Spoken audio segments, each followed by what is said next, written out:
Today we are going to look at the play version of The Rainmaker.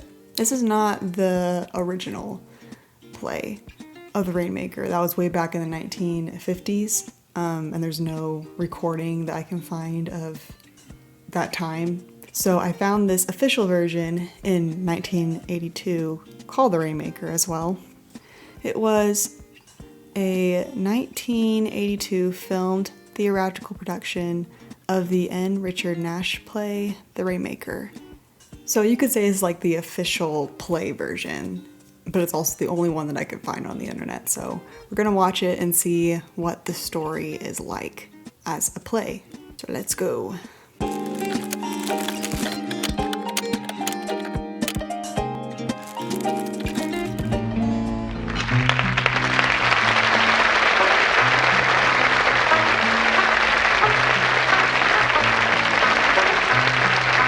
The play takes place in a western state on a summer day in a time of drought.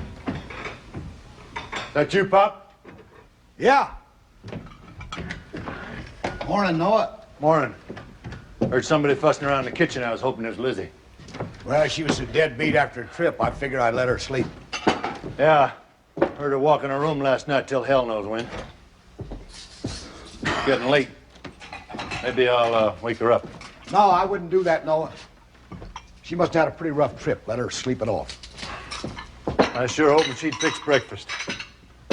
But I guess if we didn't croak after a week of your cooking, we can make it through another meal. So even though this is a play, I can tell they recorded this when it wasn't in front of an audience, because they're recording it literally on stage in front of the actors close up, which is great. So we, as the viewer, can actually watch this play version closer up because we're not actually there within the audience. But also the actors are acting a lot less theatrical. Like their movements are not as big, their expressions are not as big, even their voice is a lot more toned down, whereas usually in theater you want to make things really just bigger and louder. You want your voice to be more exaggerated a lot of the time. So this kind of acting is much more realistic than what you would usually see on stage. Jimmy, if you'll come up for a minute, I got something to say to you. What? Last night, you could have got yourself into a hat full of No, trouble. we have to talk about that now. What kind of trouble, Noah? No. Certain girl named Snooky. Oh, was Snooky at the dance? Was she at the dance? You'd have thought nobody else was there. She come driving up in a brand new 5-cylinder Essex car. And her hair's so bleached blonde, you can see her coming right It ain't down. bleached, no. Don't you tell me. The old Denby says she comes in the store, buys a pint of peroxide every month. What's that? I used peroxide for a cut finger. She'd cut herself that often, she'd bleed to death. What happened, Jim? I'll tell you what happened. Along about 9:30, I look around, there's no Jim and no Snooky. Dumb kid, he walked out of that barn dance without even tipping his hat. Went off with that hot pants girl. I didn't go off with her, no. I went off by myself. I was outside looking at that Essex. And pretty soon she comes out and she's kind of staring me up and down. And I says, how many cylinders has this Essex got? And she said 5. And then she says, how tall are you? And I said 6. And before you know it, go riding in that Essex. She's got that car racing 40 miles an hour. Oh, man, Pop, it was fast. Everything about that girl's fast. What do you mean by that, Noah? Just what I said. When the dance was over and we were supposed to go down to the depot pick Lizzie up, I had to go looking for him. You know where he was? Parked in that girl's car just outside Denby's store. And the two of them, I never seen such goings on in all my life. They were so twisted up you couldn't tell where he left off and Snooky began. If I hadn't come along, hell knows what would have happened. Yeah, hell knows. Could have come home with a little red hat. With her what? So where's this little red hat? Why would you want to come home with her little red hat? Nothing. So I do know in the musical version, there's a song literally titled Little Red Hat, and it's about the relationship between the younger brother and Snooky, his love interest in the musical. But I don't think we get to hear about their relationship until way later in Act 2. So it's interesting that we're bringing this up now, right in the beginning. Maybe in the musical version they bring up Snooki, but already we're getting the whole setting of the entire play, the entire story. So we're establishing these three characters, the dad and the two sons. We've already heard about the main character, Lizzie, who I'm sure is coming in soon. And not only that, but we're also hearing about the side character and this whole relationship. And obviously the older brother does not care for it. He does not support this relationship that the younger brother has going on. And the dad just seems clueless for some reason. 101 degrees. Only it'd cool off at 101 night. degrees. I don't mind a hot Oh night. my gosh. Something about a hot night gets you all kind of stirred up inside. I guess that's the South for you. Hey, Pop, I can't why don't Lizzie imagine. come down and make our breakfast for us? I can't imagine living. What time period is this? 19 something. Oh, I can't remember. 1920s? I can't remember. I can't imagine living during this time period and not have air conditioning. Because I don't think they had anything besides, fans. It makes you think how lucky you are compared to these folks. Let her sleep. She didn't get much sleep last night.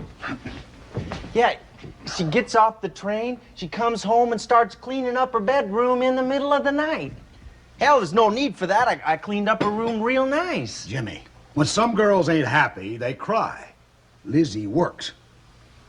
Yeah. So Well, what are we gonna do about her, Pop? You gotta talk to her. Mention. Who's gonna mention it to her? I told you, Pop, I'm not gonna talk to her. Me neither. I'm not gonna talk to her. Stop saying exactly what Noah's saying. Speak for yourself. I'm saying what Noah's saying because I agree with him. And when I don't, I spit in his eye. Then why don't you talk to her? Because if we talk to her, she's gonna think we're trying to get rid of her. She'll sure think the same if I do it. Maybe. Maybe. So, there you are. Yeah, but you're her father. And there comes a time when the father's got dementia. I can't. I can't just speak up and say, Lizzie, you gotta get married. She knows she's gotta get my married. gosh. We all know it. Well, then, looks like there's no point to mention anything. So already within 10 minutes, basically, we've established the setting. We established how freaking hot it is. And we've really gotten to see the bond between the dad and the sons and starting to get hints of what their relationship is like with the main character, Lizzie, before she comes down. And I think it's very obvious that all the family members love each other very dearly, but they don't really know how to show it, especially in regards to Lizzie. And I think it's just because it's a male-female dynamic. I think it's obvious that there's no mother or no woman figure in this house besides Lizzie. And so they don't know how to deal with her sometimes. They're confused why she comes home from a trip and then she goes up to her room and starts working and starts cleaning up her bedroom. And they're like, why is she doing that? We already did that for her. Which is also very nice, by the way. But they're confused why she is doing that. They don't understand what's going on. And so none of them want to talk to her. And we're also bringing up, I think, the main topic of the entire story, which is marriage. And I guess that's a major concern for these guys. But maybe the concern is kind of overbearing. And we definitely see that already between the older brother and the younger brother.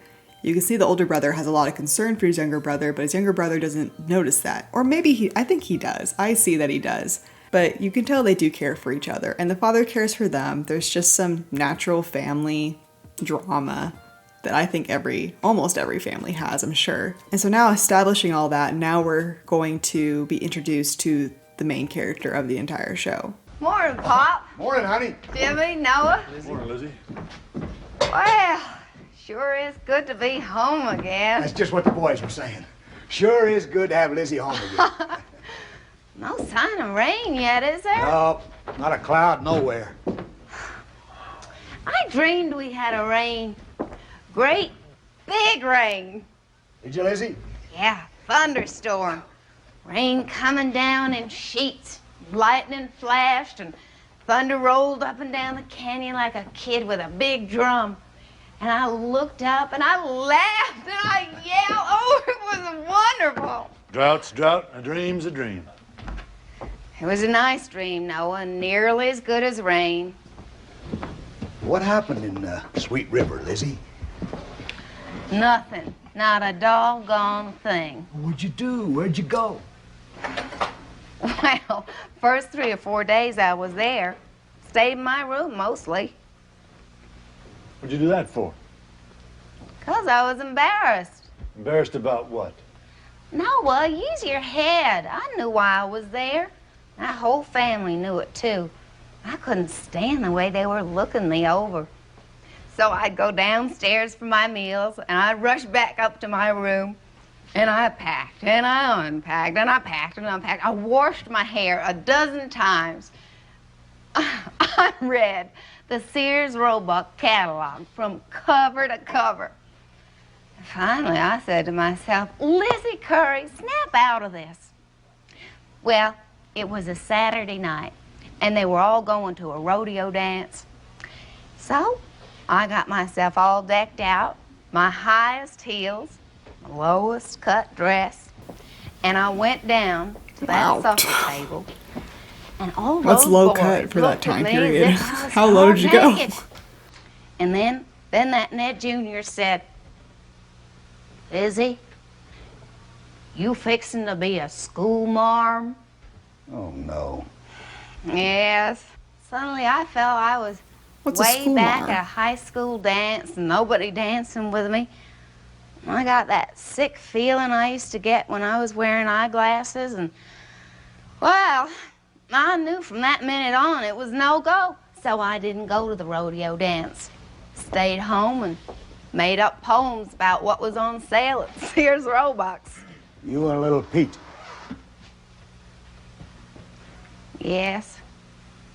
When I left Sweet River, little Pete was bawling. He said, Lizzie, you're the most beautifulest girl that ever was. And he's right. You are. Oh, Pop, please. We see you that way. He see you that way. Not as big brothers. Because you didn't show yourself right. I tried. Show yourself You right. hid behind your books. You hid behind your glasses that you don't even wear no more. You're afraid of being beautiful. I'm afraid to think I am when I know I'm not. Okay. Wow. So we've gotten to hear a whole monologue about Lizzie's trip, and it sounds like it didn't go well. So basically, she went on this trip to find a husband. That's what it sounds like. And whenever she did have a conversation with any of the men that was present with her, she wasn't very womanly. Like, she literally knew things about geography, and apparently that makes her not very womanly because she knows how to read and all these different things. It's a different time period, okay? She's just a more carefree gal than the other women that are around her, I guess. And you can tell that the father and the brothers aren't very happy about it. They don't know what to do with her. And you can tell also that Lizzie is a little bit older, and because she's older, she should be married. That's what a woman should do. They should get married, have families, and all that stuff. She has no husband and no children and no household.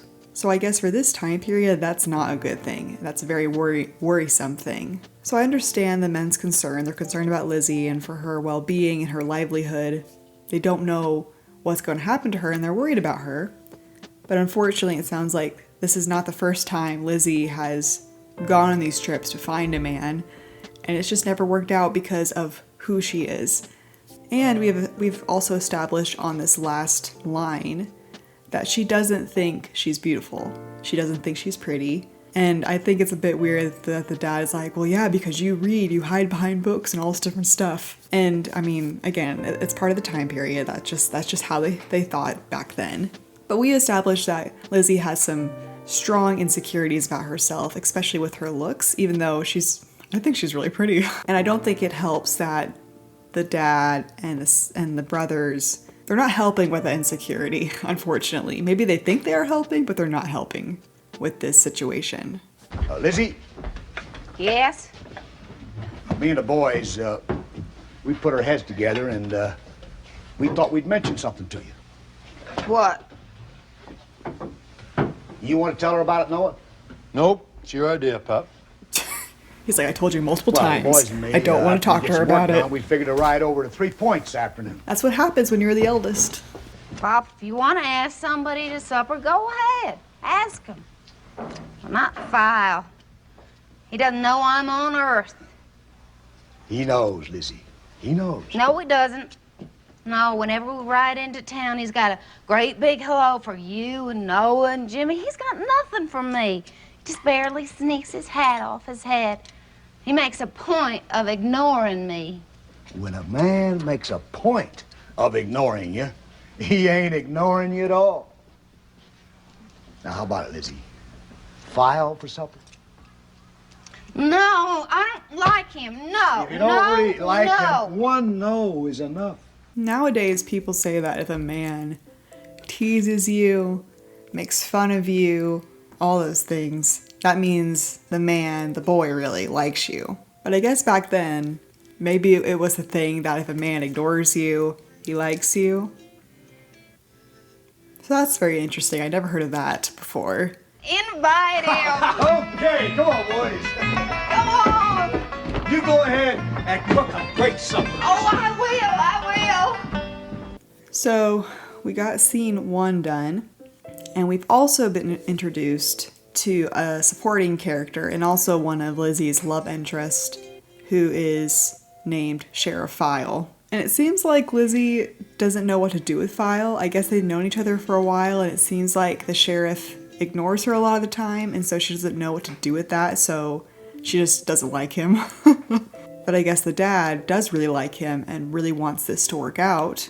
But we've had our establishing scene, so we got all the details that we need to know, or most of the details we need to know for the rest of this story. So now we're moving on to scene 2.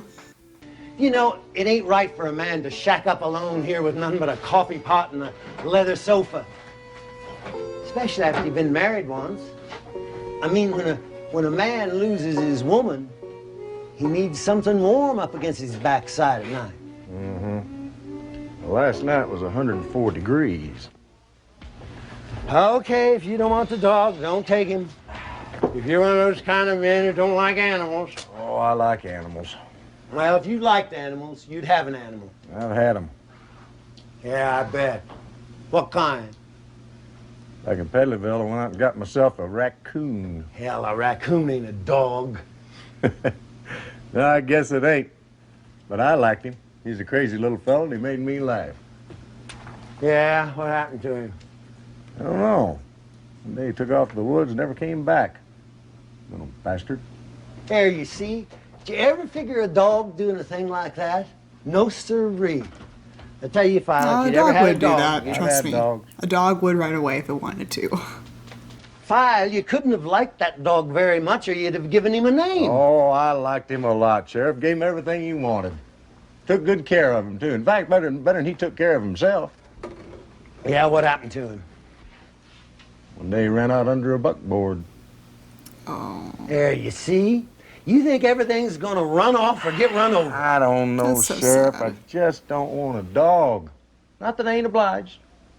okay, so we've gotten a lot of information about Sheriff File. So 1, he was married once. And based on the dog story, because I was like, where is this going? Why are we learning about this dog?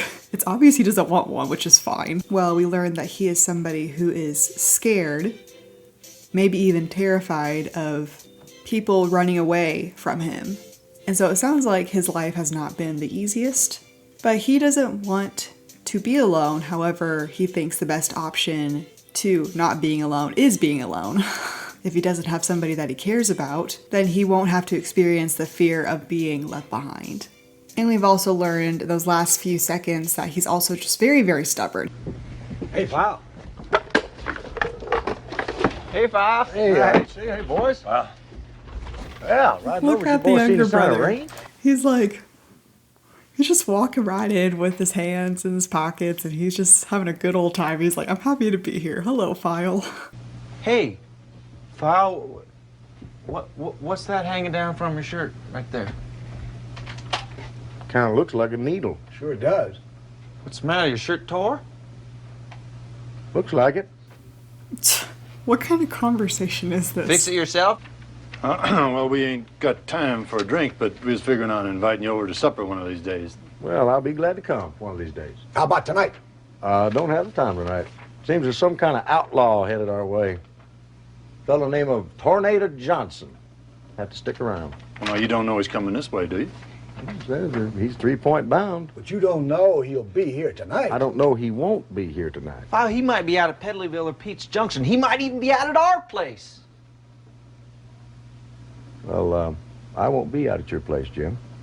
This whole conversation is literally the epitome of wink, wink, like, like, come to our place, come to dinner, it'll be fun, you'll get to see Lizzie, right? Lizzie is really good at sewing shirts, like, it's so awkward. And now we finally also have mentioned the final main character and Lizzie's other love interest, Tornado Johnson, or AKA Bill Starbuck. Pop, you told me to try and be friendly, but he just don't want to be friendly. Want to be friendly, Jim? This poor man. He's like, I'm trying to make friends, I'm trying to make this work, I promise, but he's just not being friendly. We're inviting you out to the house for Lizzie? You take that back, File.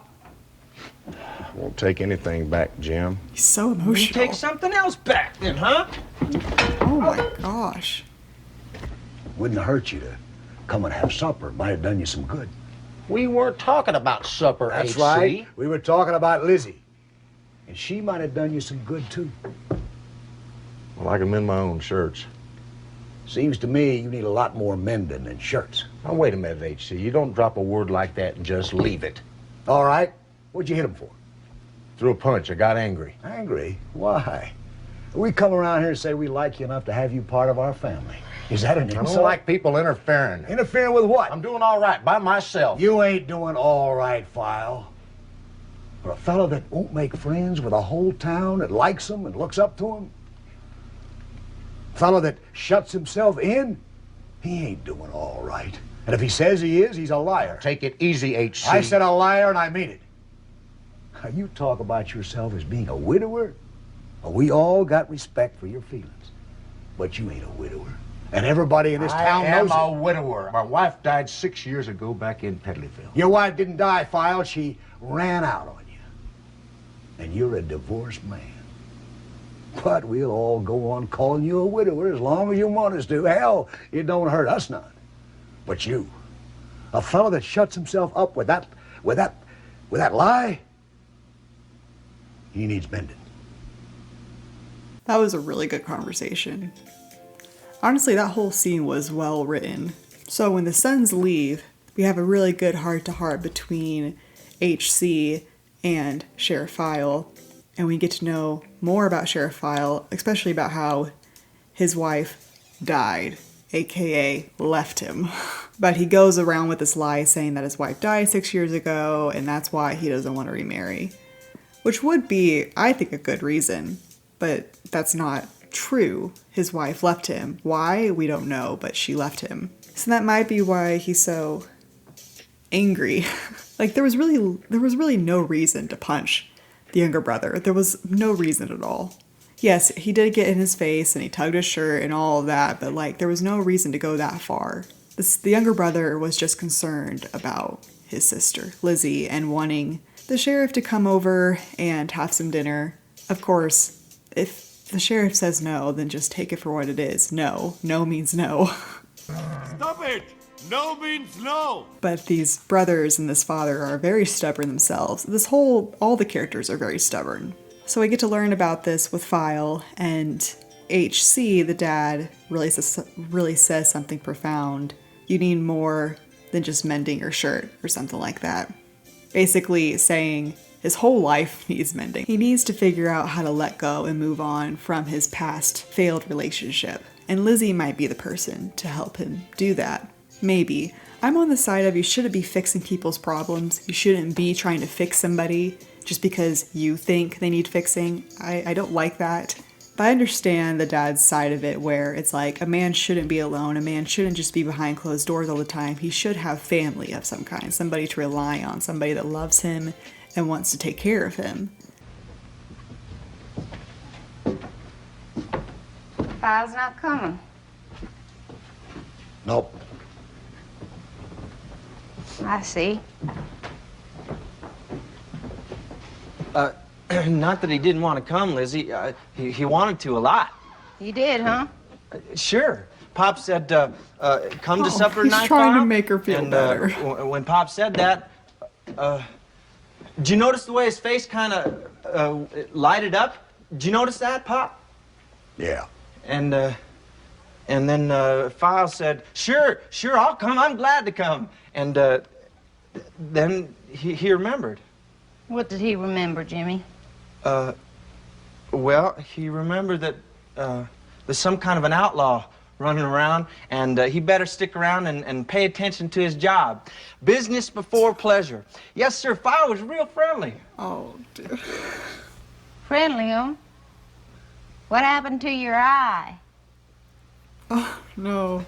You're making this worse, Kind of man. swolled up on me, huh? File hit him. You mean you fought to get him to come here? Well, it was only a little fight, Lizzie. Why didn't you make it a big one?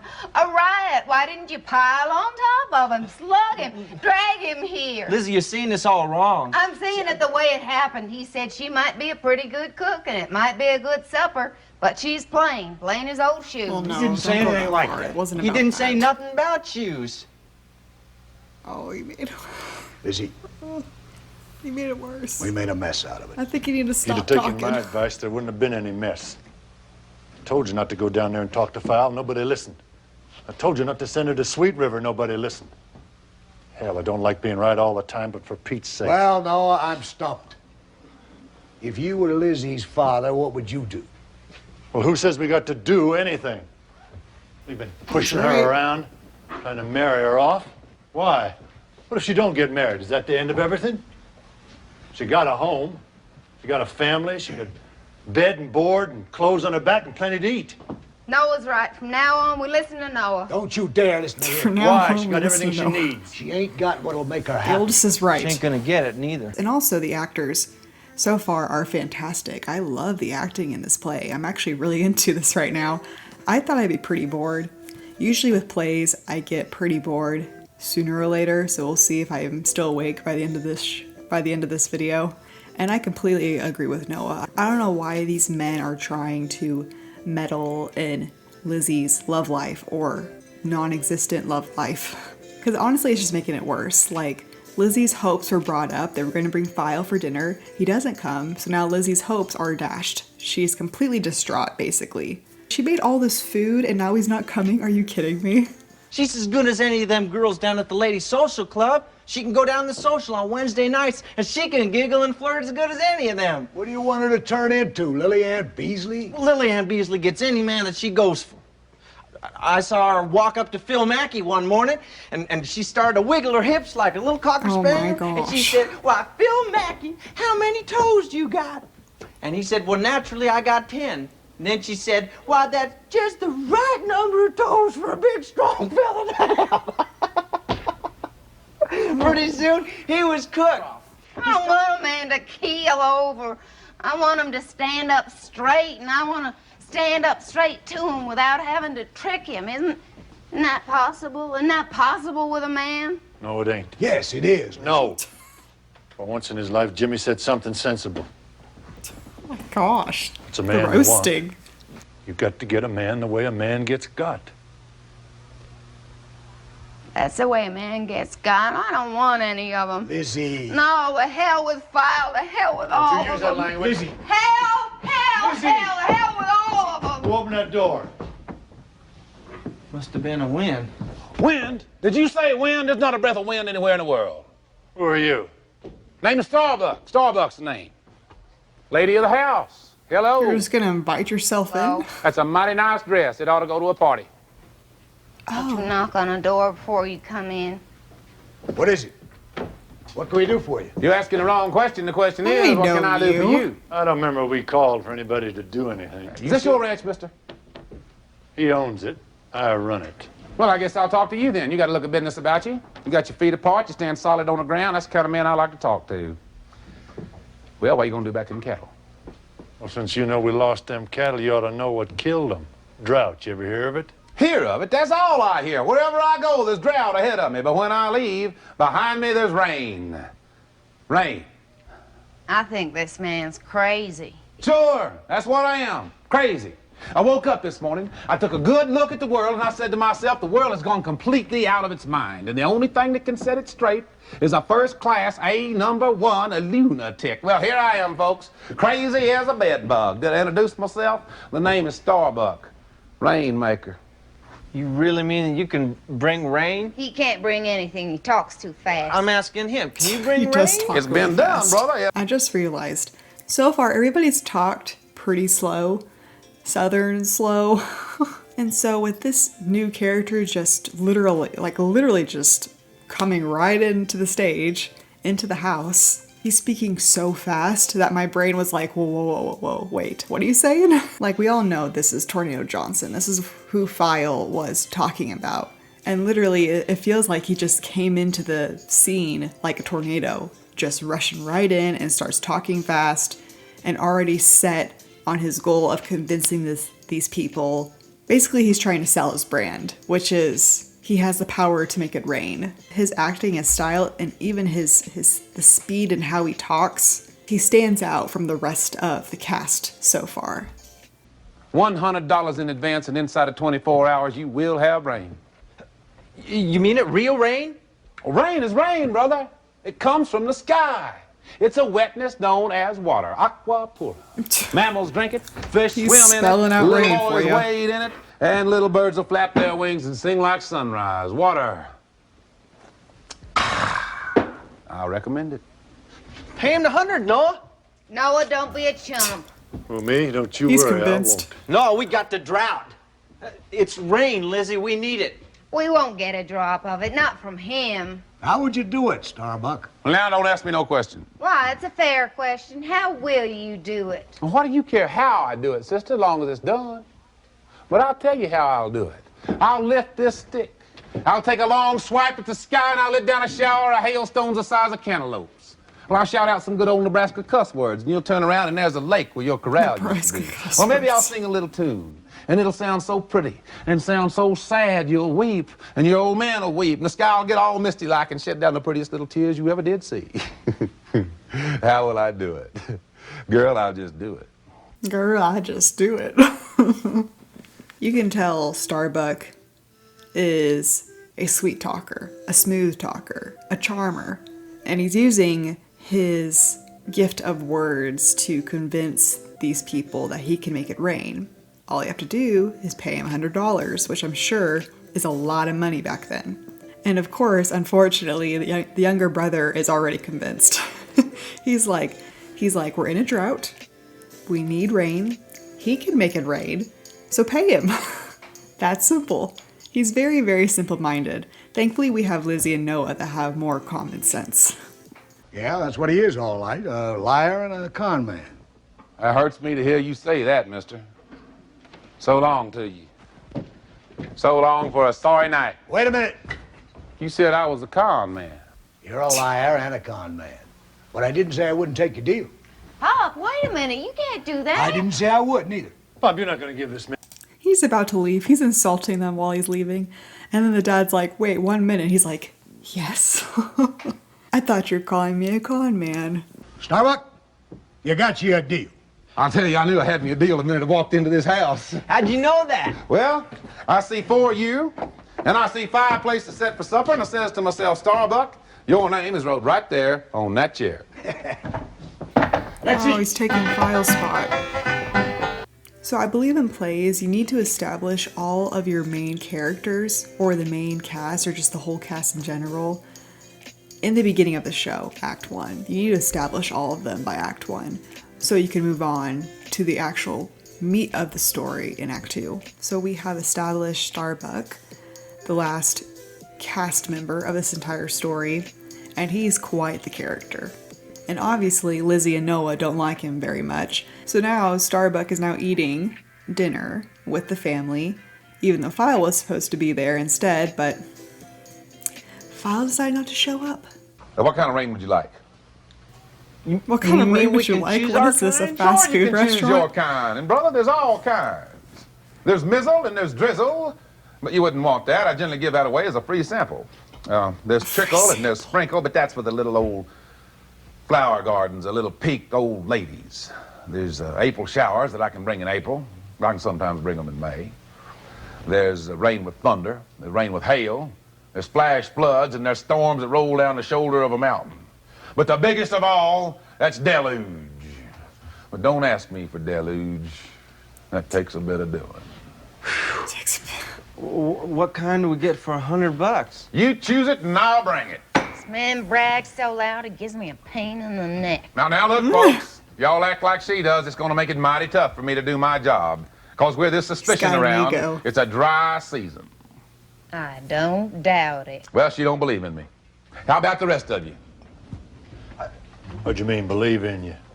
We certainly don't. Then I have changed my mind. I do not want your money. Take it back. Come on, Noah. We made a bargain. It's settled. Now be a good sport. Good sport. What the hell does he expect me to say? Well, I'll explain it to you, Noah. Making rain, it takes a lot of confidence. And when you have doubts about me, I'll have doubts about myself. Oh, I see. If you don't bring rain, you're going to blame it on us. We didn't have confidence. Well, we don't.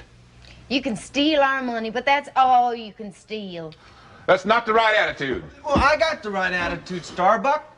Come on, take back your dough. No, He's like, I want rain. What if I need some help? I'll help you, and so will Pop. But not him. What kind of help? I really like the acting Nothing you in this can't show. do.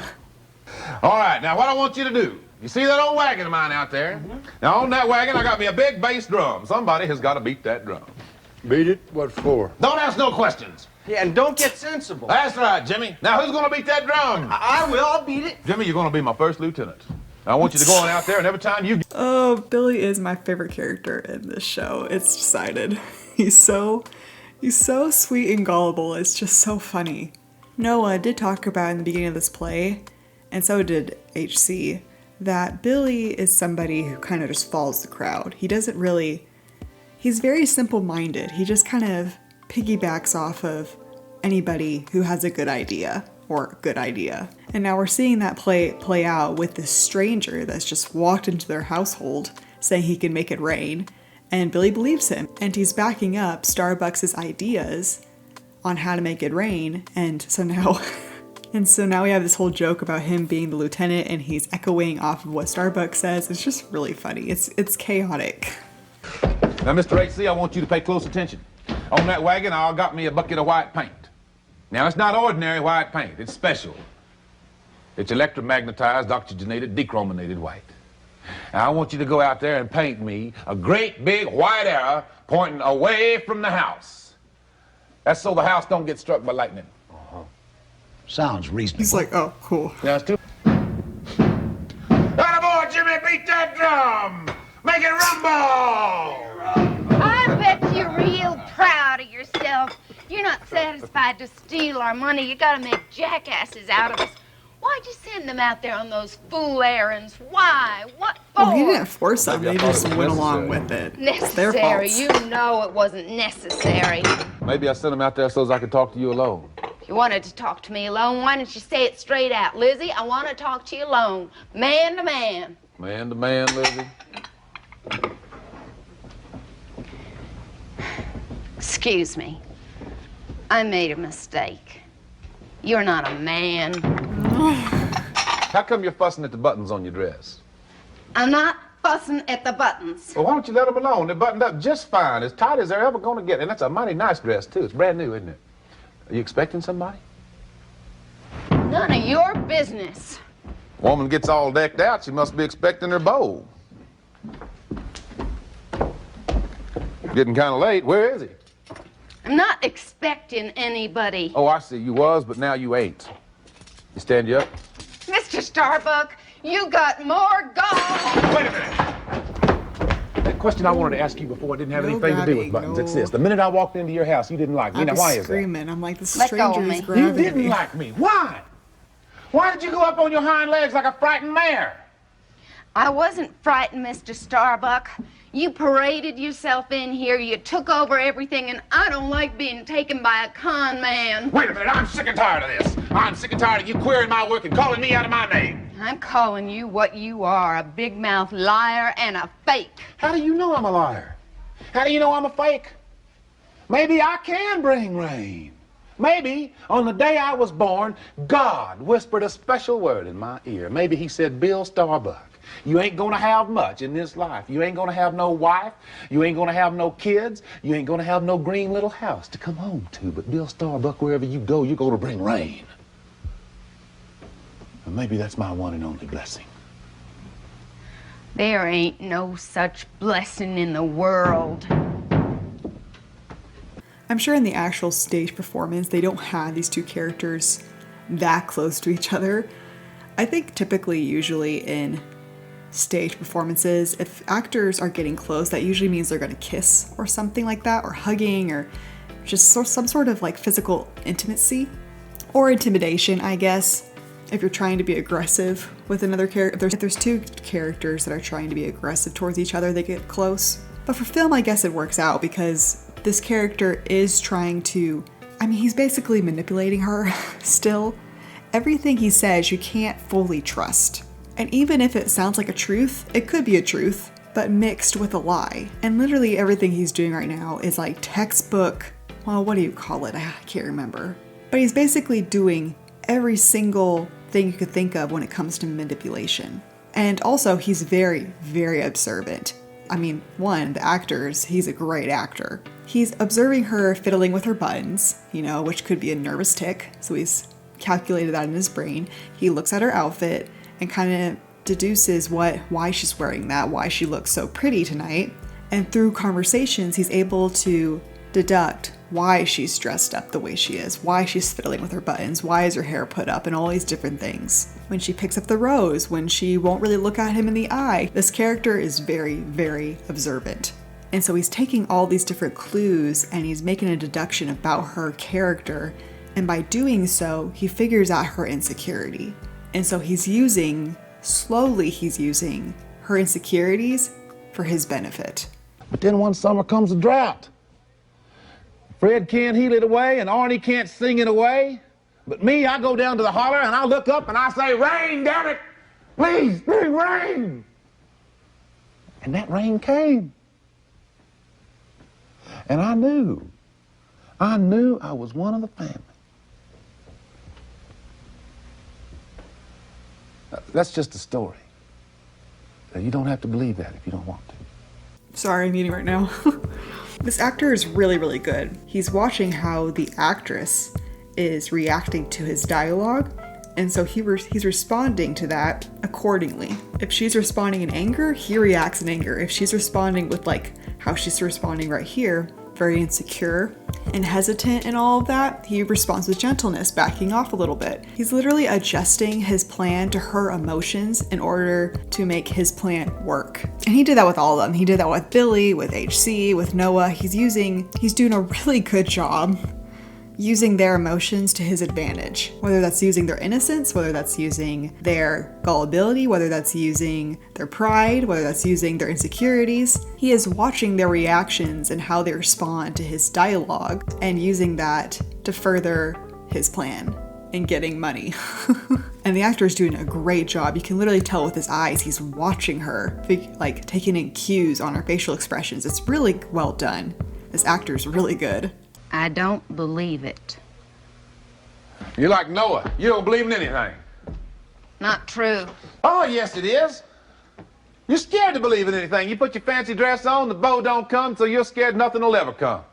And see, as she says, I don't believe it, he changes tactic. He starts getting more aggressive again. He starts digging into her insecurities because he's figured it out. He's figured out what she's insecure about. You got no faith. Which is terrible. Got as much as anybody. You don't even know what faith is, and I'm going to tell you, it's believing you see white when your eyes tell you black. It's knowing with your heart. I know you're a fake. I'm sad about you, Lizzie girl. You don't believe in nothing, not even in yourself. You don't even believe you're a woman. And if you don't, You're not.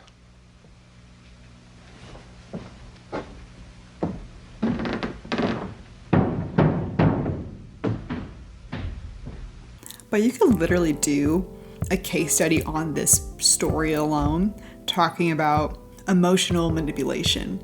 How somebody can get what they want by meddling with other people's emotions. This scene alone is a fantastic example of what it looks like to successfully manipulate somebody. And now we're back with File. Sheriff, I've been thinking. Changed my mind. About what? That dog you were talking about. Yeah, what about it? Well, if the offer still holds, I'd sure like to have him. Oh, hell, File, I'm sorry. He was a doggy. Well, you said you didn't want him, and little Billy Esterfield came by, and my wife gave it to him. I'm sorry. Forget it. He lost his chance. That's sad. File, why don't you stop teasing yourself? If you want to get out of this stew you're in, why don't you just get out of it? Why don't you just go over there and see that Curry girl? No. Not gonna be a dunce with a woman, not anymore. Well, hell, just because you made yourself a dunce with a woman once doesn't mean you're going to do it every time. I'm not gonna go over there and visit her and just stand there like a stick. Well, don't just stand there. I mean, hell, go sit down. Talk. You know, I'm out there with my drum waiting for the feeling to come, and he comes over and we had a great talk, the two of us. Yeah? What did he try to sell you this time? Nothing. He didn't try and sell me nothing, Noah. He just comes over and I'm sitting looking at the sky, and he says, "What you thinking about, Jim?" Real serious, like he gives a damn. And what'd you say to that? Well, I said, not much. Well, that's a good start to a conversation. Yeah, and then before I know it, I'm telling him everything about myself. Leave the poor boy And alone. I'm telling him He just wants about some Lizzie friends. He and wants to have Noah friendly snores chats. at night. And I even told him about Snooky. Yeah? Yeah. I said, what do you think of a girl that wears loud clothes and puts lip rouge on her mouth and always runs around wearing a little red hat? Is she fast? And you know what he said? He said, never judge a heifer by the flick of her tail. Sounds like sensible advice. Yeah, I think so. And then he says, what do you think of the world, Jim? And I says to him, I think it's gonna get all swole up and bust right out in our faces. And you know what he told me, Pop? He said it happened before and it can happen again. There. Told you he'd sell you a bill of goods. No, I understand that crack. I mean, he's trying to make me feel smart and I ain't. Oh, shut up. No, shut. What the hell's got into you? You know, I just thought of something, Noah. You know the only time I feel real dumb? When? I'm talking to you. So see, another insecurity that Starbuck has found, and this time in Billy. Billy doesn't think he's smart. Why? Well, because of the people around him have kind of made him feel not smart. Whether it's intentional or not, Noah has made Billy feel stupid. And I don't think Billy's stupid. He hasn't really shown, well, I mean, he did just, use drums to bring rain, but Billy is just a very naive young boy. It's obvious that he's the youngest of this whole family, and his personality just lends itself to being very happy, very joyful, wanting to have a good time, wanting everybody else to have a good time. But that doesn't mean he's not smart.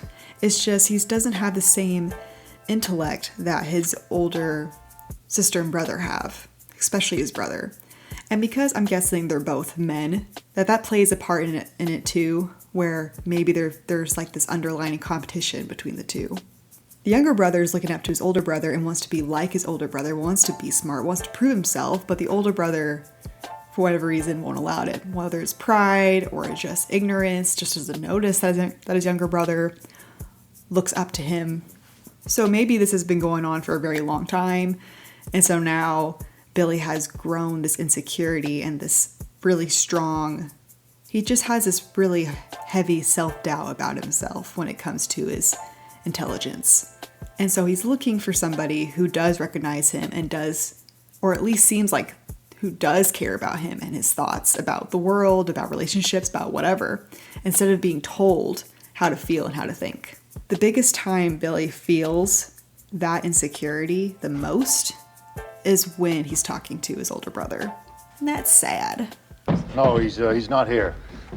Noah, who's that?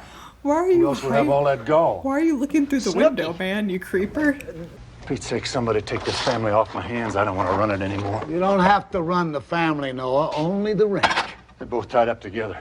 And if you don't like the way I do things... That ain't so, Noah. Some things you do real good. Then why don't you give me a little credit once in a while? I'm trying to keep this family going. I'm trying to keep it from breaking its heart on one damn foolishness after another. And what do I get for it? Nothing. But black looks and complaints. Why? Why? Because you're trying to run the family the way you run the ranch. There's no other way. Noah. Look, when I was your age, I had my nose pressed to the grindstone just like you. And then one day your mother says to me, Harry, slow up, stop, catch your breath. Well, after she died, I took her advice. On account of you 3 kids. I turned around to enjoy my family. And I found out a good thing, Noah. If you let them live, people pay off better than cattle. Don't be so proud about the way you let us live, Pop. You just take a look at her and don't be so damn proud of yourself. What do you mean by that, Noah? Never you mind. You just think about it. Okay, wow. I guess we have now found out Noah's insecurity. We talked about how Billy feels like he's not smart with his older brother, especially because he doesn't get any positive reinforcement from Billy. And I guess it runs in the family because when Billy doesn't feel like he gets any positivity from Noah, Noah doesn't get any positivity from his own dad. So Noah feels like he's not doing anything right. And he's running himself into the ground, trying to continue the ranch, trying to keep the house running. He doesn't feel like he's getting any feedback, any positive feedback from doing all that, because it is a lot of work. And I think being the oldest as well, you feel an extra sense of pressure to be perfect and to keep the family going despite any grievances that are going on within the family. And that can take a toll. And so he's feeling all of that. And so for his dad to say that he took care of his family and his wife told him to focus more on the family than the ranch and all this stuff, well, Noah doesn't feel like that at all. Noah feels like his father did fail. And maybe the father did, we don't know, but there's 2 sides of this story. One is saying the dad didn't do his job, and the dad saying that he did do his job because of his wife, which is this is the first time we've ever heard about the mother of this family, the wife of HC. And we don't know what happened to her yet, but I'm guessing when she left, it caused a rift in the family even more. And maybe Noah felt more pressure to make sure that this family sticks together. It's complicated. Family is a complicated, messy thing. And you know what that Starbuck man said? What, Lizzie? He said, no, why go repeating what people like that have to say? If you do, you just, I don't know. But what you need is why doesn't it rain? What you need is a flood, a great big end of the world flood. No, you don't want that. We already had that a long time ago. If Starbuck don't see the woman in you, he's blind. Is File blind? Are they all blind? I'm sick and tired of being me. I want to get out of me. I want to be somebody else for a while. Well, then why don't you go over to the social club and be Lily Ann Beasley? Is that what you want to be? Well, Lily Ann Beasley knows how to get along. All right, then you better call her up on the telephone, ask her to help you join up. I will. You see if I don't. I'll get myself new dresses cut way down to here and some lip rouge and paint my mouth Are we so done it looks there? like I'm always That's pretty whistling. low. Okay, fine. Go ahead and look like a silly little jackass. Won't be me looking silly. It'll be somebody else, 'cause you gotta hide what you are. You can't be honest. You wouldn't know how to be anything else. Oh, wouldn't I? You think it's hard? It's easy. It's easy. You watch this. Watch this. Well, Bill Mackey, how good looking you are.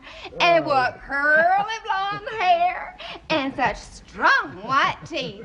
Let me count those teeth. One, no, five. And such muscly muscles. My, no, you mustn't think. This Lucy's got a throw whopper and down. She's down. Good evening. Good evening. Oh, hello, File. Come on in. Of course, the one time he comes in, she's on the Kinda floor. late. I hope I'm not disturbing you. No, we were just, Tickling I don't each know other. what we were doing, but come on in. You want a cup of coffee? No, thank you. I already had my supper.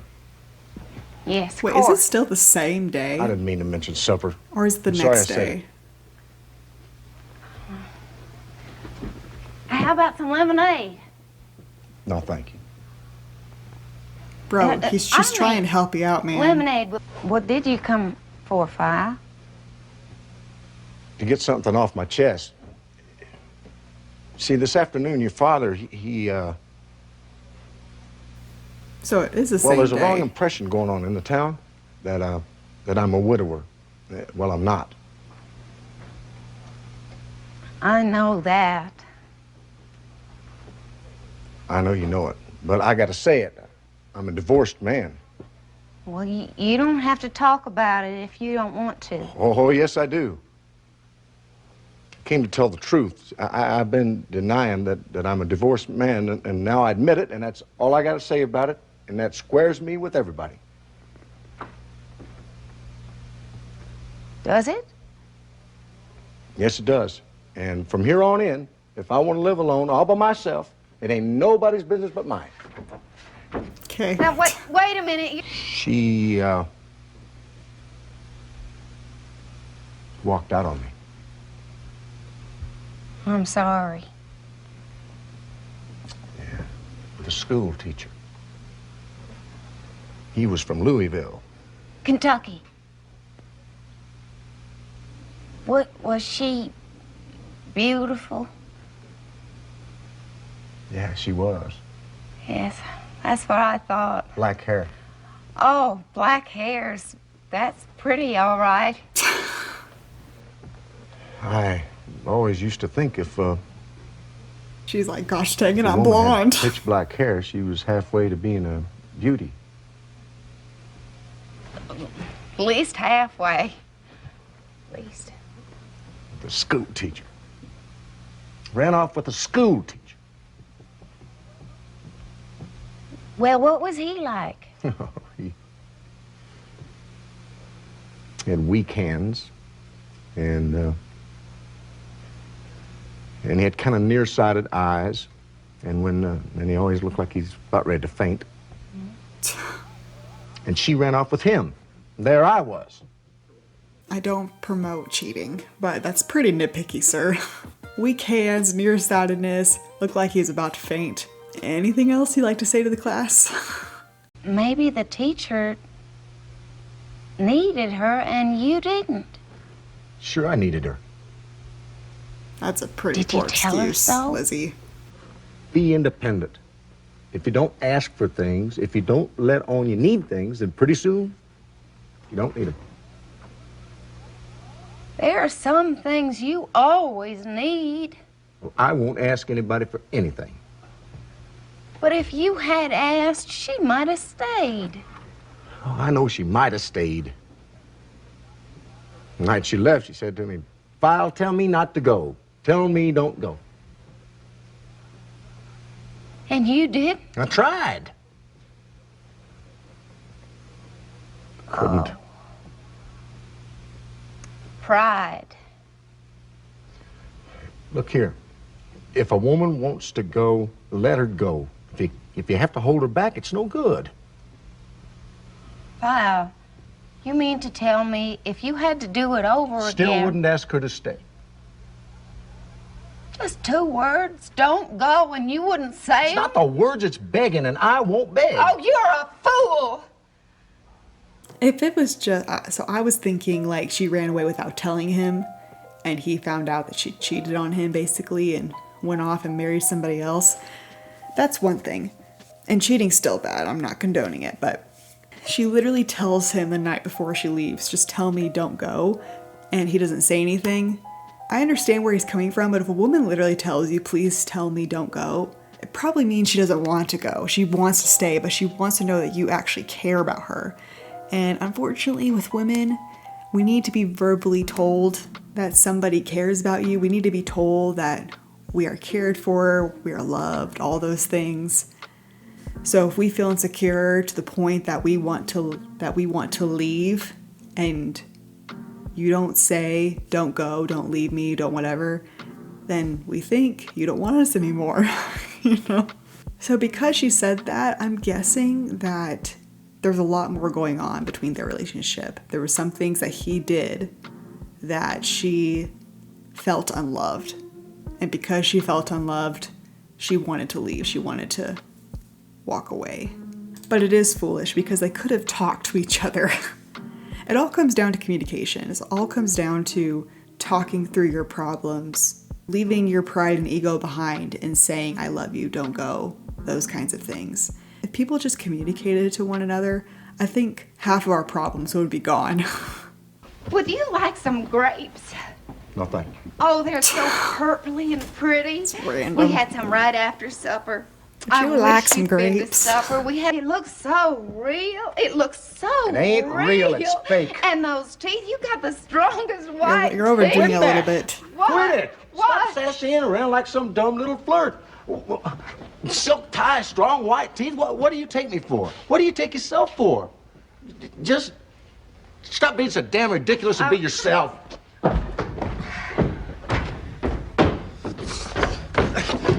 What'd you do, Lizzie? That was Run something. out on you? Lizzie, don't blame yourself. It wasn't your fault. No, it wasn't her fault. It wasn't File's fault. You know damn well whose fault it was. You mean it was mine, Noah? You bet it was yours. Noah, Pop. No, Lizzie, he's got to explain that. Oh, I'll explain it all right. You've been building up a rosy dream for her, and she ain't got no right to hope for it. She's got a right to hope for anything. No, she's got to face the facts, and you got to help her face them. Stop telling her lies. I never told her a lie in my life. You never told her nothing but lies. She's the smartest girl in the world. She's beautiful. And that's the worst lie of all, because you know she's not beautiful. She's plain. No, you Oh quit my that God. now. Yeah, you go right along with it. But you better listen to me, Lizzie, because I'm the only one around here who loves you enough to tell you the truth. You're plain. Damn it, no, you quit that! You go look in the mirror. You're plain. No, yes! Noah! Oh my Jimmy, gosh. stop it! Both of you! Stop it! Stop it, both of you! Now quit it, you damn fool. Quit it. Let go of me, son. Get outside, boy. Go on. Get outside. Yeah, I get outside. I get outside, I ain't never coming back.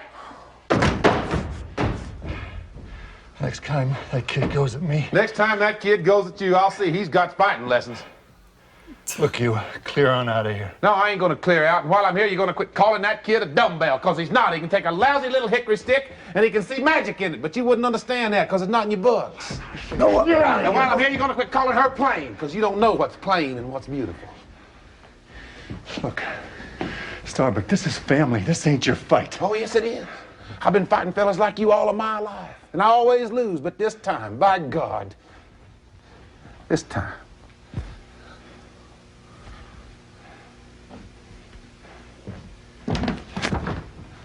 Jerry!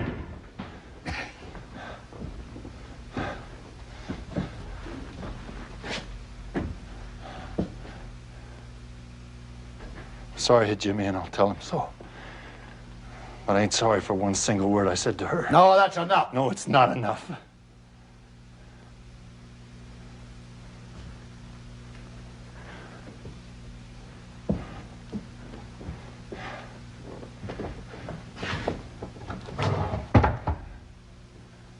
You better think about what I said, Lizzie.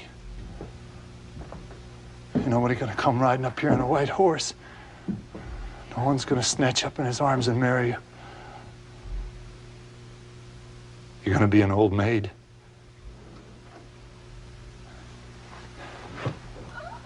And the sooner you face that, the sooner you're gonna stop breaking your heart.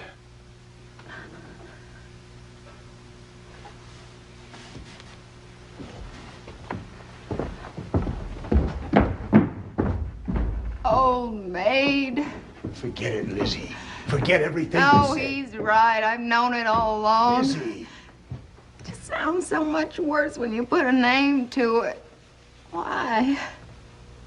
Why? Lizzie, you gotta believe me. I don't believe you.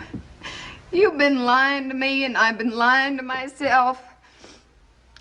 I gotta see things the way they are and the way they will be. Lizzie, honey, please. Jimmy'll get married. One of these days, even Noah will get married. I'll be the visiting aunt. Noah will say, Junior, be kind to your Aunt Lizzie. Her nerves aren't so good. Jimmy's wife will say, she's been visiting here a whole week. When'll she ever go? Go where, for God's sake? Lizzie, you'll always have a home. This house will be yours. House. Lizzie, stop it. Lizzie, House. Lizzie, please. Papa, tell me what to do. Tell me what to do. Please. Gosh. Please. So that scene's done. Oh my gosh. So I think at this point it is what's called the dark of the night. If you look at story structures, you have this little roller coaster looking thing, and we're up here to where this is kind of called the dark of the night. It feels like there's no hope. It feels like everything's falling apart because Lizzie unfortunately had a not so great conversation with File. I mean, File is right when he said that she needs to just be herself. That's a good message to have. Unfortunately, I don't think File is the best person to get that advice from, but it's just one of those things. Imperfect people having imperfect conversations, talking about what's right and wrong, what's the truth, what's not, all those things. And then all of her family members rush in after hearing the yelling and the fighting. And then of course it escalates to all the things that we've learned about between all the different family members' relationships. The two brothers fighting, Noah and HC fighting, and then Noah basically talking down to Lizzie. I get where he's coming from. I'm a pretty logical, pessimistic person myself. But golly, man, like, you can say it with some tact, like... And also, I don't think Lizzie is plain or ugly. I think she's actually really pretty. So I'm very confused where this, like, oh, she's not pretty factor's coming in, because she is really pretty. So that doesn't make sense to me, but maybe it's part of the time period where if you don't have like a certain figure or a certain kind of hair, or your face isn't a certain way, then you're plain. I don't know. And I actually really liked it that Starbuck came in during this fight and helped Jimmy get out of the house, and then talking to Noah and basically standing up for Jimmy and Lizzie. I think this is the first time where Starbuck is actually being himself. He's actually showing true anger, true frustration, true care for the family. He's seen what goes on in this family. He's seen all of their doubts and insecurities. And even though he's using those insecurities to get his way, I don't think he means any... This might sound wrong. I don't think he means any harm, technically. He doesn't want the family to be destroyed. He doesn't want destruction. He just wants some money. And I think it's the first time we actually got to see Starbuck, truly Starbuck, and who he is. Showing true emotion and not playing around like he usually does. Lizzie, what are you scared of? You? I don't trust you. Why? What don't you trust about me? The way you talk and brag.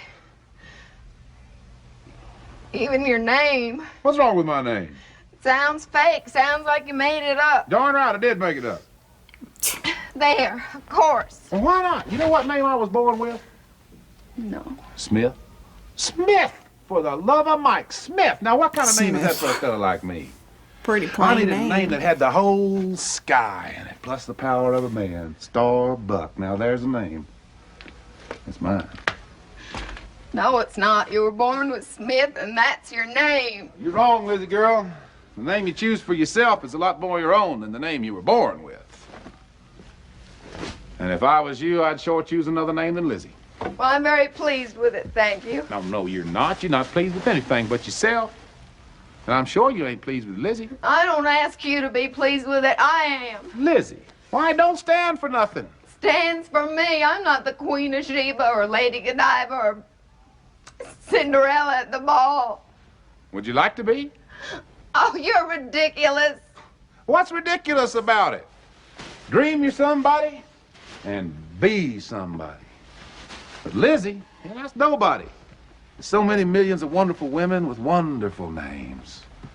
Leonora, Desdemona, Florinda, Annabella, Carolina, Christina, Diana. Lizzie? Lizzie's not a bad name. Good night, Starbucks. Wait a minute. Hurting her feelings, man. man. I got the greatest name for you. I have got the best name. Sit down here. Just you listen. Wait till you hear it now.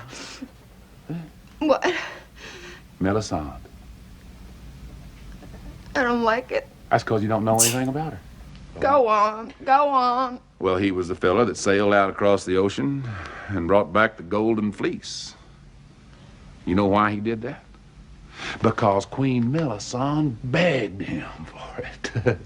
I tell you, that Melisande now, she was so beautiful. Her hair was so long and curly. Every time he looked at her, he just fell right down and died. Oh, dear.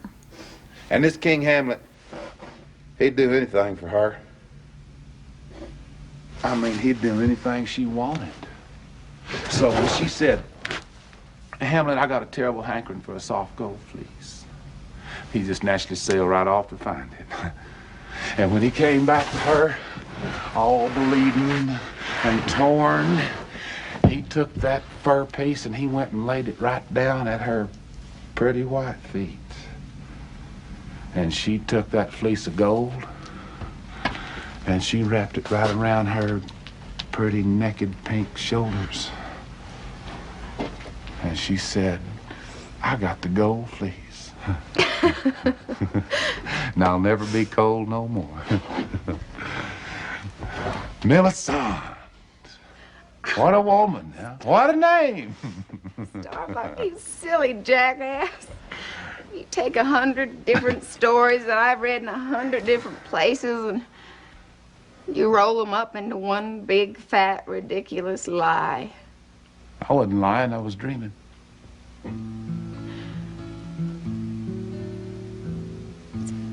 It's the same thing.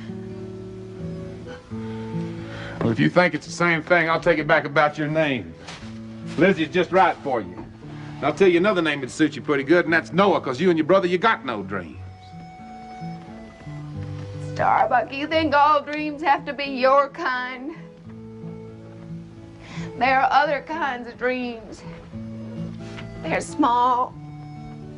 They're quiet.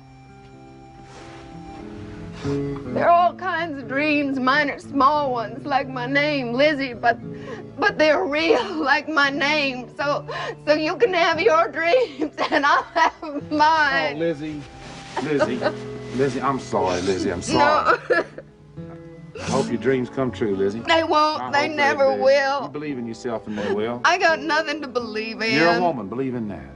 How can I when nobody else will? You gotta believe in it first. Let me ask you a question. Are you pretty? No, I'm plain. Well, you see there, you don't even know you're a woman. I am a woman, a plain one. There's no such thing as a plain woman. Lizzie, every real woman is pretty. They're all pretty in a different way, but they're all pretty. Not me. Not when I look in the looking glass. Don't let Noah be your looking glass. It's gotta be inside of you. And one day that looking glass will be the man that loves you. It'll be in his eyes, maybe. You'll look in that mirror and you'll be more than pretty. You'll be beautiful. No. It'll never happen. Make it happen. It'll never happen. Make it happen, Lizzie. Take your hair down and thank No. Pretty. Come on, thank Oh. Lizzie. Please, Lizzie. Close your eyes. Close them. Close them. Now say, I'm pretty. I can't. Say it, Lizzie, please. Pretty. Say it again. I'm pretty. Say it and mean it, Lizzie.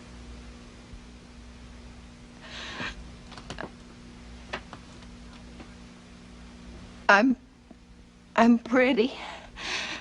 I'm pretty. I'm pretty. I'm...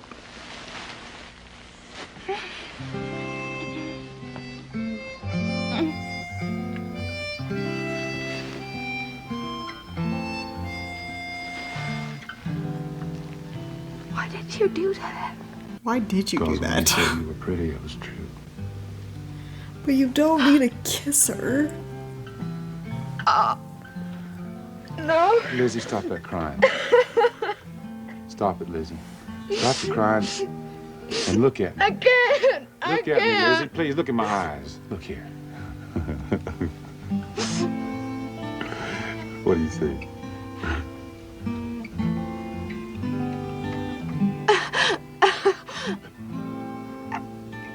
I can't believe what I see. You tell me what you see. Is it me? Is it really me? Okay. I don't know how to feel about that. I feel like he took advantage of her. She's a vulnerable woman going through a lot. Her emotions are everywhere right now. And then you kiss her? She is like at the peak of so much emotional turmoil over what her family has said and over what she's experienced throughout her life about being this plain, simple woman that nobody seems to want. And that's not true. And what Starbucks says about her, about how she needs to believe in herself and believe that she's pretty no matter what anybody else says, like that's true. That's a really powerful, that's a good message to say.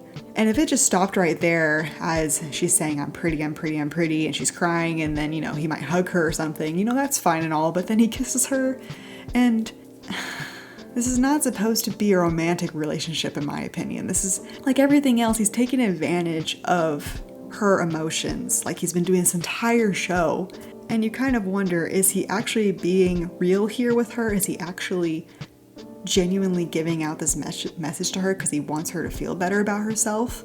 Or is he just doing this because he wants to kiss her? It makes you wonder how many other women he has done this to. I don't know, it's just very dishonest. It makes the whole scene kind of crash for me, and the whole message kind of crash as well. Let's move on. We're almost done. Nope, he's here. And he's got a cigar. Good evening. Where the hell you been? Out. Out. Out. What's the matter with you? You drunk? No, big brother, I ain't drunk. If I cared to be drunk, I'd be Google-eyed. Where'd you get the stogie, Jimmy? This ain't a stogie, Pop. This here's a Havana Panatella, 85 cents. And it's a present. Who the hell gave it to you? I the hell gave it to me for being a big boy. You ain't told us where you been yet. You think I you've been don't a have big boy to. by But I will. using a cigar? I've been out with my favorite girl, Snooky. You crazy dumb little... No, don't you call me that no more. I should take this 85-cent Havana Panatella and I shall squash it right in your mean old face. What happened, Jim? Can't you see what happened? He went riding with that Snooky McGuire. She got him all hot up, and then, by God, she trapped him. No, you got it all Don't wrong. you lie to me, Jimmy Curry. When I stop looking out after you, get yourself in trouble. No, I tell you what really happened. You're gonna split your britches. We went riding. Yep, that's right. We opened that Essex up and we went 40 million miles an hour. And then we stopped that car and we got out. And we sat down under a great big old tree. And we could look up through the branches and we could see the sky all full of stars. Damn, it was full of stars. And I turned around and I kissed her once and I kissed her 100 times. And all the while I was doing that, I knew I could carry her anywhere, right straight up to the moon. But all the time I kept thinking, well, Noah's gonna show up and he's gonna holler, whoa. Noah didn't show up. And so I kept right on kissing her. And then something happened. She started crying and I was crying and we're all well, crying. I knew that any minute now we're engaged. So I was Already? right. She did That was trap me. fast. Noah, I see him and I have to give you my Havana Panatella. Don't listen to him, Jimmy. Congratulations. Thanks, Pop. It's accepted. Now, where's Lizzie? I gotta tell her. Where the Sam hell do you think she is? She's asleep. Well, I'm gonna wake her up then. Jimmy, wait. She ain't up there. Where is she, Pop? Where is she, Pop? She's out in the tack room. You mean my Starbuck? Yes. Well, that's great. I got me another cigar for Lizzie. Wait a minute. He's like, You we mean can you let her all walk in party and tell her while together they were and talk sleeping? and chit chat. Okay, so I guess Snooki is not actually in the play. She's just mentioned through Jimmy. Because in the musical, at this point, they have this whole song together and they talk about their time together. So basically, through this moment, Jimmy gains agency. He gains trust in himself and gains courage to make decisions for himself. And that's a really cool thing. And, you know, the dad is like encouraging that, but Noah's going through a lot right now, as you can tell. Being the oldest is hard. And then we find out about Lizzie, how she's been staying the night with Starbug, which I understand the dad's perspective, like, because of Noah's really harsh words, like, it's gotten to Lizzie and her hopes and dreams are dashed because of what Noah said. And the dad sees that, and so when he sees her go after Starbuck and kind of gets the gist of what's happening, he lets her go to have that little bit of hope, to have that dream, even if it's just for one night, but like, I see where he's coming from, but at the same time, like, you don't know this man. He's a stranger. And so I'm on the side of Noah here. Like, this guy is still a stranger. And I guess like Noah said, I just realized this now. The dad allowed this whole thing to happen because if File's not going to be there for Lizzie, then maybe this con man named Starbuck will be there for Lizzie. And that's meddling in Lizzie's love life, and this is a lot. I don't agree with allowing a woman to be alone with a stranger like this, and then spending the night, like, no. Mind if we come in, HC? Well, hello, File. Hey, Isn't it like 2 o'clock in the morning? How you doing? Why is everybody up? Well, what can I do for you? Well, I'll tell you, HC, we've been getting a lot of phone calls and wires from Peaks Junction, Pedleyville, and all up and down the state line, and seems they're looking for a fella. Well, he's kind of a con man. Remember I told you earlier, his name is Tornado Johnson? She asleep? Who? Lizzie? Well, I reckon she is. Did you get any wind of him? Who? Tornado Johnson. Nope. Tornado Johnson, alias Bill Smith, alias Bill Harmony. Never met anybody call himself any of those names. Oh. Anybody else been around here? Only you, File. I'm pretty Kind sure of the a dad hot knows night who he's to be talking asleep, about, ain't it? because Lizzie's with him Lizzie's right now. a good sleeper. It would just get complicated, so he's hiding Yeah, it from the must sheriff, which is No against the law, but Tornado whatever. Johnson, huh? Don't sound like a criminal to me, File. Oh, hell no, he ain't HC, but we gotta do something about him. Hell, we ain't locked up anyone around here in 3 weeks. Sorry, can't help you, Sheriff. Yeah, well, I got a feeling you can. You say wherever this fella goes, he carries around a big bass drum with him. Whose drum is this, anyway? Well, this here drum's mine. See, I'm fixing to be a drummer. Mm-hmm.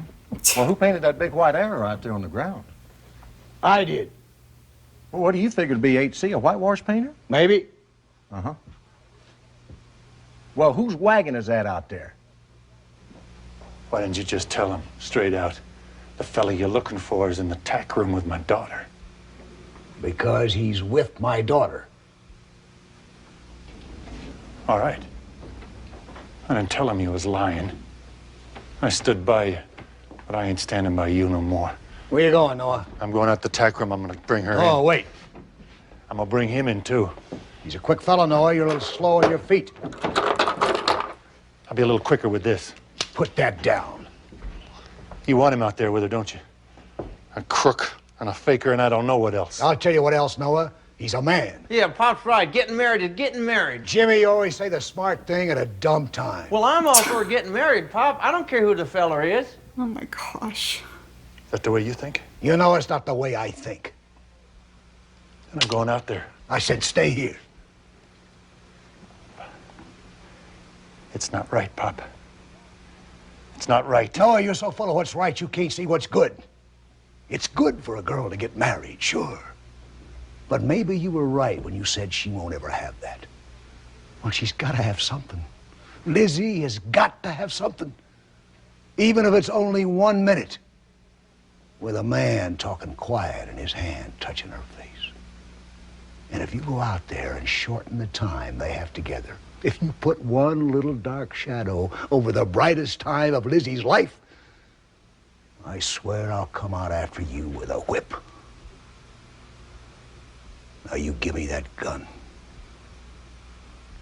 We've kind of seen this collision of authority between Noah and HC, oldest son and father. It seems like Noah is winning. But then at the very end, HC comes out and brings on this power and authority for the love of his daughter and says, no, you're going to listen to me because these are my reasonings. And even though you don't see what I see, it doesn't matter because I'm the father of this household. I am the dad. Because throughout the entire play, HC's been kind of carefree, kind of loose. Like he doesn't really dominate anything, whereas Noah does. Noah kind of tries to dominate relationships, dominate the room, dominate the situation, whereas HC kind of takes a step back and observes everything. But this is the first time in the show where HC finally does stand up and says, no, this is my house, this is my children, this is my daughter, this is what I want. So you're gonna put that gun down and let me do what I think is best, which is let my daughter stay with a stranger. And then one day, he was standing around with a bunch of the boys, and suddenly he shot right over to me, kissed me real hard on the mouth, and I got so stirred up, and then he ran back to the other boys, and I heard him say, I'll kiss anything on a dare, even your old man's pig. So I ran home, up the back stairs, locked the door, looked in the mirror. From that day on, I knew I was playing. Are you playing, Lizzie?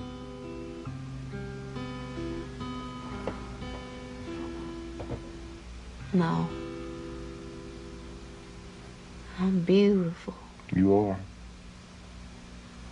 And when I leave here, don't you ever forget it. I won't forget it. Okay, so at least she knows that he is Anything leaving. he ever said, ever. He's not pulling her along. I want to live forever. Oh, I hope you do. Wherever you are, I hope you do. You don't say that as if you think I'm ever going to get what I'm after. I don't think it's possible. It's not I humanly don't know possible. exactly what it is you're after. I'm after a clap of lightning. I want things to be as pretty when I get them as they are when I'm thinking about them. I think they're prettier when you get them. No. There's nothing as pretty in your hands as it was in your head. There ain't no world anywhere near as good as the world I got up here. Why is that, Lizzie? I don't know. Maybe. 'Cause you don't take time to see it. You're always here, there, nowhere, running away, keeping your own company. But if you kept company with the world, I'd learn to love it. you might. If you saw it real. Lizzie, I got something to tell you. You were right. I'm a liar and a con man and a fake. I never made rain anywhere in my life. Oh, there's a big surprise. That's an incredible. I think I'm gonna have a heart attack and die from that surprise. I know. She's like, duh. You All said you're my a life con I've been wanting to man. make a miracle. Nothing. I don't know what his motive is here. I don't know why he's saying all this to her. Like, he's basically admitting all of his lies and tricks and deceptiveness. Like, what is his angle here? What is his agenda? Like, she knows he's a fake. She's not stupid. A bit emotional, but she is smart. For the majority of this play, Starbuck has kind of just been this liar. Like, he's constantly lying. He's constantly twisting truth with lies. He's constantly using people's insecurities to get what he wants. And then all of a sudden he starts talking about him being a con man all his life and that he's never made rain, which duh, but he's never made rain. He's admitting to that. So why is he telling her this? No, you're all dreams, and it's no good to live in your dreams. It's no good to live outside of them either. Maybe somewhere between the two. Yeah. Yeah. The conversation is really cool about this idea of like what's real and what's not real. Starbuck is the embodiment of just living in your dreams, making things up, living in an imaginary world. Whereas Lizzie is the embodiment of wanting to stay in reality, is very factual and doesn't allow herself to dream at all because that's not going to help you in real life. Both sides are very extreme. And I guess you could say, well, one's better than the other, one's right and one's wrong, but maybe it's good to be somewhere in between. There needs to be a balance. Here's Lizzie. Where's Starbuck? In the tack room. You know, I think I saw a wisp of a cloud, no bigger than a mare's tail. He's even talking like him. Yes, I am. Yes, I am. Why don't you comb your hair? Why? I like it this way. I'm gonna wear it this way. She's very all pretty my with her life. hair down. Pins? No more pins. But Pop, I got me something else. What, Lizzie? I got me a bow. Have you, honey? Not an always bow, but a bow for meanwhile. He says he's gonna go in a few days, but anything can happen in a few days. Anything. My world's turned clear around. Why don't you tell her, Pop? Tell me what? You're right about that fellow, Lizzie. He's a liar and a con man. But he's not bad. He's good. He's just a liar. So alone. Lizzie, Gotta help quit it. him. There's nothing we can do for him. Not for him, for me. For you, Lizzie? You think he knows who you are? I think he dreamed you up in his head. He sees me real. He sees me real as you do. You believe that, Lizzie? Do you think he sees you real? Answer me. Yes, he does. All right, then you better help him get away. Now you go out the back door and... You can't let her do that, Yes, Pop. I can. No, because I'm not going to let you. Oh gosh. Hello. Well, you awake? Everybody's showing Oh, up. Pa. What the hell's going on here anyway? I ask you questions, you tell me a pack of lies, and for what? A stranger don't mean anything to you? You should have come to dinner, man. Or does he? This whole show you ought to would not have answer that, happened if he just came to dinner. Oh, wait a minute. Starbuck, run! Starbuck, Hold on. Oh. What's going on? Sheriff, you're under arrest. Don't go for that door. If you hadn't have been singing, you'd have heard me. Oh, I never regret singing, Lizzie. All right, Sheriff, let's go. No, wait a minute. Let him go. What? Let him get away. I can't do that, Lizzie. Look at this bulletin. We don't have to look at that. We've been looking at him. This is all I have to go by, H.C. You got us to go by, File. We've been with this fella for the whole night. We gave him $100 and we never regret a nickel of it. He ain't no criminal. He don't belong in jail. Now, wait a minute. Now, we took a chance on him. You take a chance on us. Don't give it up, folks. The sheriff's a sheriff, and you can't see any further than his badge. Ain't heard a word from you, Noah. There'll be some people around who would think I was breaking the law, right?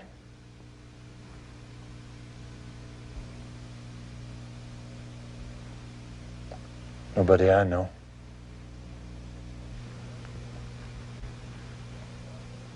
All right. Go on. Get on out of here. Well, I'm a son of a Go gun. on before I change my mind. Lizzie, it's lonely as dying out there. Will you go with me? Literally Starbuck, by the end of the show, he's convinced the whole family that he's a good guy. He's used all of their emotions and insecurities to get what he wants. And maybe Starbuck knew, maybe this was his plan all along, was to get all of them on his side, so in case the sheriff came by, he would be able to slip away, because the family would defend him. It's all part of the grand plan. And now, for some reason, he wants Lizzie to come with him. And we all know he's not a man that cares for marriage or love or any of that kind of stuff. Lizzie, don't go.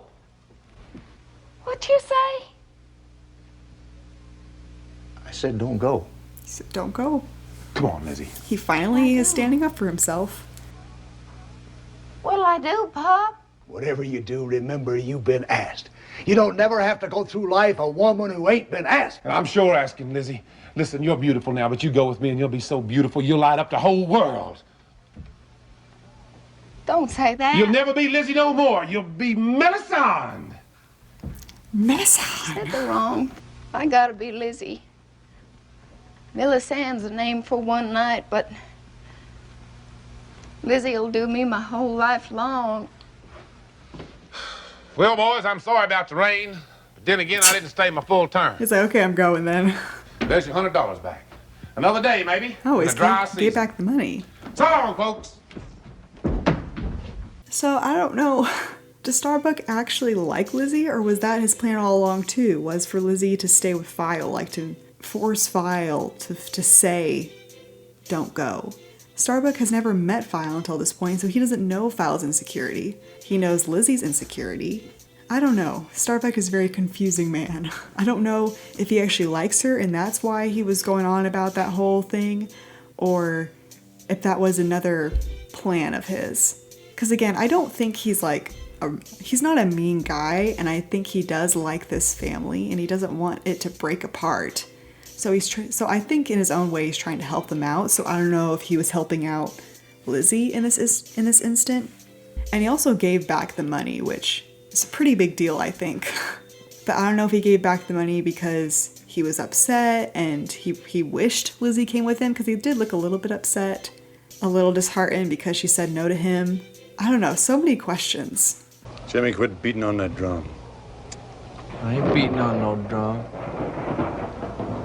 Sounds like it is. Thunder. Lightning. Lightning! Lightning! Lightning!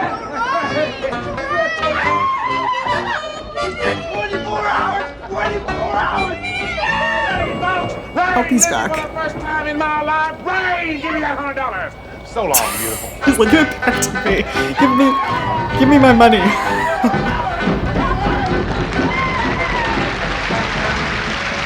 And that is the Rainmaker, the play version.